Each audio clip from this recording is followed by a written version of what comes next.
মোৰ চেনেললৈ আপোনালোকক পুনৰবাৰ স্বাগতম জনাইছোঁ।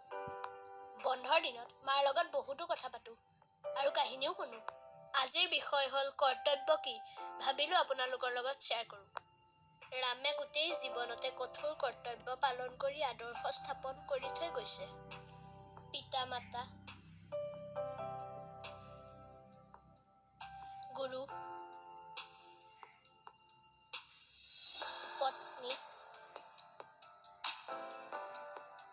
ভাই, সেৱক,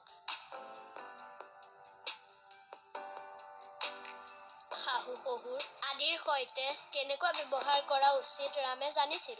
ঠিক সেইদৰে সীতা,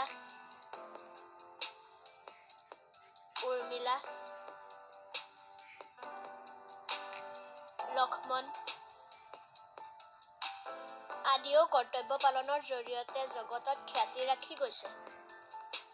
শিৱাজীয়ে মাক জীজাবাইৰ আদেশকে ধৰ্ম বুলি মানিছিল।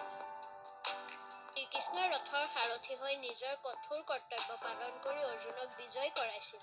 আমাৰ প্ৰত্যেকৰে ওপৰত সমাজৰ ৩টা ঋণ থকা বুলি জনা হয়। ১. পিতৃঋণ। এই শৰীৰ, মন, বুদ্ধি নিজৰ পিতৃপুৰুষে দিয়া অৱদান। ২. ঋষি ঋণ। বিদ্যা, জ্ঞান আৰু সংস্কৃতিৰ ভাণ্ডাৰ ঋষিমুনিসকলে দিয়া। ৩. দেৱ ঋণ। পৃথিৱী, পানী, বতাহ আদি প্ৰাণ দিয়া বস্তু দেৱতাৰ কৃপাত পাইছোঁ। গতিকে পিতৃ-মাতৃ, শিক্ষাগুৰু, পৰিয়াল, সমাজ আৰু দেশৰ প্ৰতি নিজৰ কৰ্তব্য পালনেই আমাৰ প্ৰকৃত ধৰ্ম।